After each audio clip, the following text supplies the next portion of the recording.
આપના રાજ્ય મહામંત્રી રાકેશ હિરપરાએ શિક્ષણ મંત્રીના કાર્યાલય આગળ લોકો પાસે ભીખ માંગી।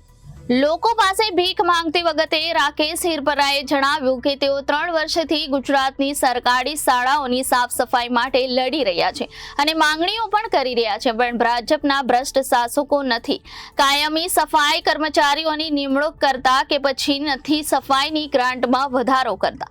સ્વચ્છતાને ભગવાને પણ દેવી લક્ષણ કહ્યું છે, પણ શિક્ષણ મંત્રીને આ વાત ગળે ઉતરતી નથી। આજે ગુજરાતની સરકારી શાળાઓને સાફ સફાઈ માટે દર મહિને 1500 થી 5000 રૂપિયા સુધીની રકમ આપવામાં આવે છે।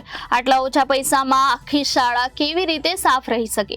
આ મુદ્દે કાયમી સફાઈ કર્મચારીઓ મૂકવા તથા સ્વચ્છતા ગ્રાન્ટની રકમમાં વધારો કરવા માટેની માંગણી અમે છેલ્લા 3 વર્ષથી કરી રહ્યા છે, પણ ભાજપના શાસકો પૈસા ફાળવતા નથી, એટલે અંતે અમે લોકો પાસે યાચના કરવા માટે ભીખ માંગવા માટે બેઠા છે કે ગુજરાતની સરકારી શાળાઓને સાફ સ્વચ્છ રાખવા માટે હવે લોકો જ મદદ કરે। નમસ્કાર મિત્રો, હું રાકેશ હિરપરા, પ્રદેશ મહામંત્રી આમ આદમી પાર્ટી ગુજરાત।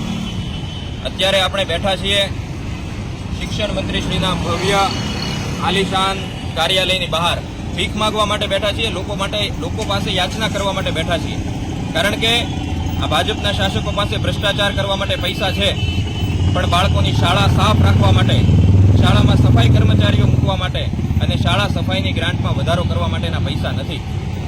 શ્રીમદ ભગવદ્ ગીતાના 16મા અધ્યાયમાં એટલે કે દૈવાસુર સંપદ વિભાગ યોગના 3જા શ્લોકમાં ભગવાન શ્રી કૃષ્ણ કહે છે કે તેજઃ ક્ષમા ધૃતિ શૌચમદ્રોહો નાતિમાનિતા ભવંતિ સંપદમ દૈવીમ અભિજાતસ્ય ભારત।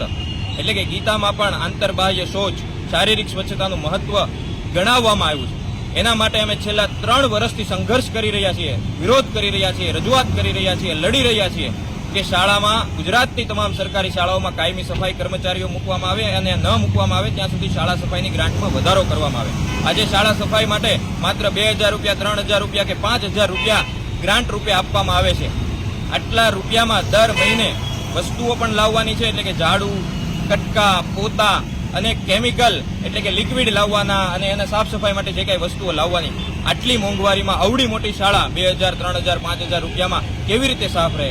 તો અમે લડી રહ્યા છીએ, સંઘર્ષ કરી રહ્યા છીએ અને આજે થાકીને લોકો પાસે યાચના કરવા માટે બેઠા છીએ કે આ શાસકો તો પૈસા આપે એમ નથી, પણ ગુજરાતના સરકારી શાળાના બાળકો આપણા છે, તો લોકો પોતાની ફરજ સમજીને કંઈક દાનમાં આપે, યાચનામાં આપે, તો આપણે એને આપીએ કે ભાઈ આ લ્યો, લોકોએ પૈસા આપ્યા છે, હવે તો કંઈક ગ્રાન્ટમાં વધારો કરો, બાળકોને સ્વચ્છતા મળે એવું કંઈક કરો, સારી શાળાઓ, સાફ શાળાઓ મળે એવું કરો।